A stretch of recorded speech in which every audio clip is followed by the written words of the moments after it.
What is going on, everybody? It's Jordan here from Sicknsideways. I know it has been a very long time since I've posted anything. Life happens, things happen. The cars are very expensive, so I had to go out and start a lawn company and built myself a little business. Me, the homies, we got 2 trucks, 2 trailers, both lawns. And we got my truck right here being cleaned out. And then we have this e36 that I just picked up 2 days ago, I believe. We'll get more into that, but first, just wanted to introduce myself. I am Jordan again, and this is my shop. Sicknsideways is my channel. We like to build cars. This is where all the magic will happen. Got everything. Got the OG e36 here. If you're familiar with the channel or any of our social medias, you will know this e36. I've owned this one for about 10 years. It's a 94 325 IS with a bunch of things done to it. All the goodies, pretty much. And then over here, we got a 96 328, which is apart. The motor is totally apart. Came with blown head, melted pistons, but it came with a ZF transmission, and this car was $500. Black interior, 4-door, and the ZF is perfect. And then here we got I believe this is a 98 318, super dirty engine bay, but the interior is mint. Let me flip this light on. Yeah, interior pretty clean. One rip there. The rest of it's clean. Ice cold AC. Have some plans for this car. Door handle don't work. Okay. This car we are going to be building and manual swapping for my mother. She has already named this car.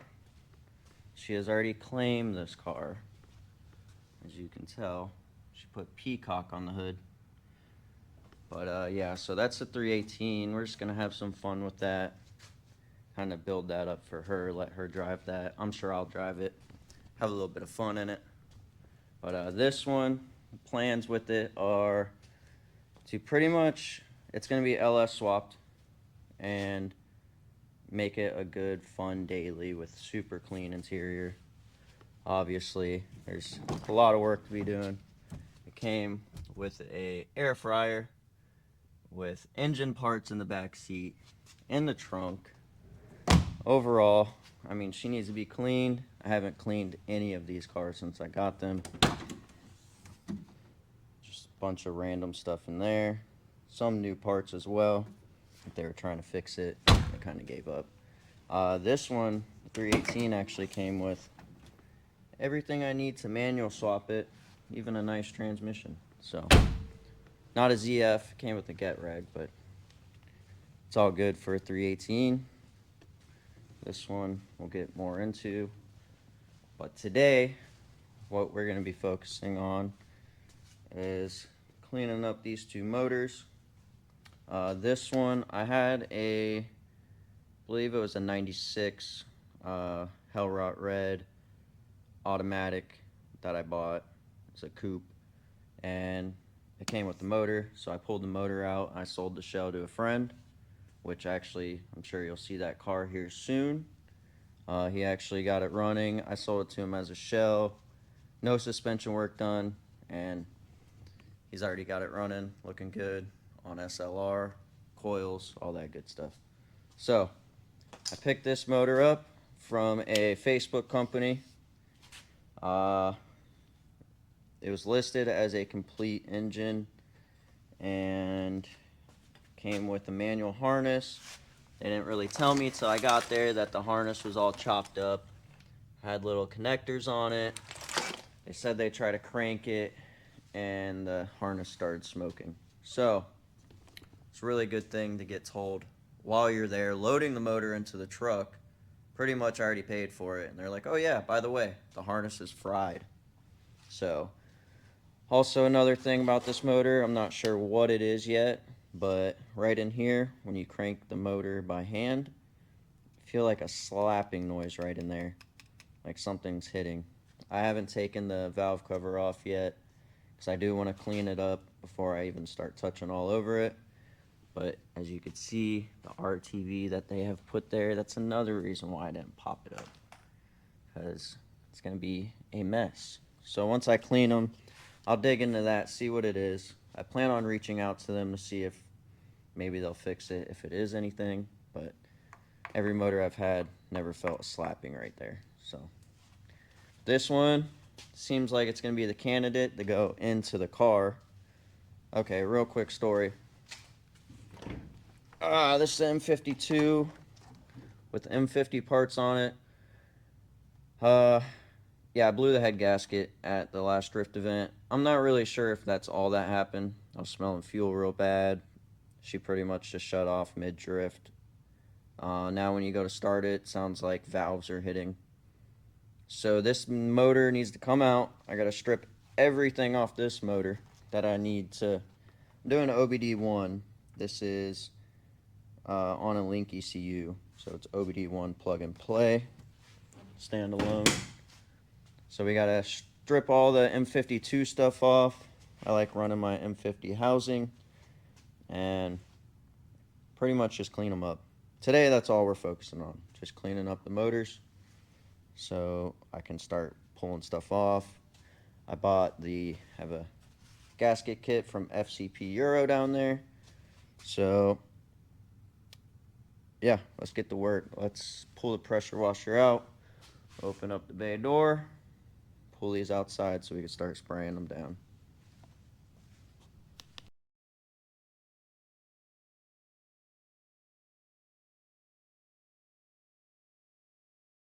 Okay, so I had to shut the shop because now I'm spoiled and I have AC inside the shop, which is amazing. But I did forget my sunglasses today, but that's not going to stop me. Who cares? Anyways, motors are outside. I already got them all taped off. I left all the coolant jackets or openings or whatever, pathways, all open so I could spray some water in there, rinse it out real good. As you can tell, a little mainly worried about the front here, but everyone's telling me just spray it out, rinse it out, and you'll be good to go. So got everything taped up, got the valve cover on with 4 bolts, should seal it up. I'm not really hitting the valve covers themselves so I don't get any water in the spark plug holes. This one has spark plugs, so no water will get in the motor. This one has none, so just got to be careful up top there. But everything's taped off. I did buy some purple power, I believe it is, so I'm gonna spray that on these, give them a quick little scrub, and hit them with the pressure washer and hopefully get them decently clean. No reason of going through all this work, pulling the motor out, doing all this extra stuff just to put in a dirty used old motor, man. So I'm gonna clean them up, re-gasket them, get them looking good, and slap them in the drift car. Be ready to go.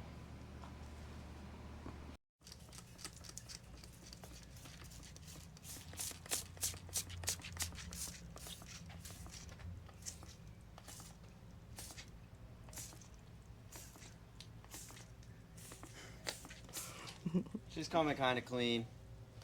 Not like, not my clean, but clean enough to where I feel like working on her a little bit.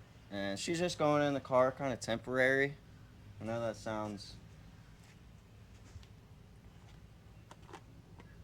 I don't know. Anyways, it's going in the car temporary. I have a set of cams actually, Spa turbo cams that I bought for these motors, for my motor once I got it tuned and stuff on the Link ECU, but blew a head gasket and then rebuilt it ish, just did the head gasket really, and blew that one as well or something. Maybe I think an injector might have got stuck open or something, because I was smelling a bunch of fuel the day of the drift event that it blew up at. So but yeah, so she looks pretty clean to me. I'm gonna spray her one more time they'll sit out here and dry, and that's really it. So that's all I'm doing today. Just getting them clean to where I can start working on them, because once they're clean, I can go to town on swapping the oil filter housing. I gotta swap that to OBD1 M50. I don't like this one. I like that one better. I keep the M52 in the M52 valve cover because I like the plastic one. I feel like it seals a lot better than the magnesium metal ones. I'm thinking about putting my cams in this one because I have to get the car retuned anyways, because I had a M52 B25 with green injectors tuned with M3 cams. Now I'm going to be doing an M52 with pink injectors like this motor comes with originally. M52 B28 is what this one is. The other one's a B25. I'm thinking about doing the spa turbo cams in this, but I don't really even want to mess with the timing. I don't want to mess with anything. I kind of want to take what BMW put together themselves and throw it in the car, get it tuned, and send it. That way I can have, you know, a seat time car for a little while. Because it seems like once I start messing with these motors, they decide to start acting all funny. They run and drive great on the street, but once I take it to the track, the head gasket's just... The first head gasket actually blew on the dyno. The thermostat got stuck closed, and on the dyno, after a few pulls, you know, hoses exploded. Bing, bang, boom. No overheating, though. And then finally I took it to an event, and sure enough, head gasket blew, white smoke all out of the exhaust. But this last event I went to, I'm not really sure if it was just head gasket failure. I was smelling a bunch of fuel. It was starting to backfire a little bit, which it never did with that tune. And yeah, so now I'm here pulling the motor out again for the third time within like about 2 years, because I had to put all this stuff on hold. You know, I don't really like doing that. This is something I've wanted to do for a very long time, is kind of build this brand out and make it something. Because this is my passion, is my cars, building, just, I love the mechanic stuff. I don't like working on other people's shit, though. But, the lawn business takes a lot of time from that, but without doing the lawn business, I wouldn't be in the position to be able to buy these. Granted, it's not like I'm rolling in dough, but just enough to be able to buy parts, create content, and get the cars to the quality that I want them to be. So just so I can drive, back to the main thing, just so I can start driving and get back out on the track, I might just leave this alone. Let me know if I should put the turbo cams in here and then get it tuned, because my old motor made 203 to the wheels, M52 B25, M3 cams, M50 intake. That's it. 203 horsepower. To me, it felt amazing, especially at our local track showtime. So I think B28, if I did do the cams, maybe we'd make like 220 to the wheels. That'd be so sick. Maybe more, a little bit more. And definitely be able to have fun out there. So, yeah, it's Florida. It's hot as shit right now. But I'm going to leave these outside to dry. Let me take the camera. Appreciate you guys watching. That's really it for today. Can't really do much till they dry up. The next video, I will be pulling the motor out of my black car, which only takes about an hour anyways. I might have some friends over for that hanging out, and maybe you guys could check out that red e36 that I was talking about. Until next time, thank you for watching. Sick and Sideways is out.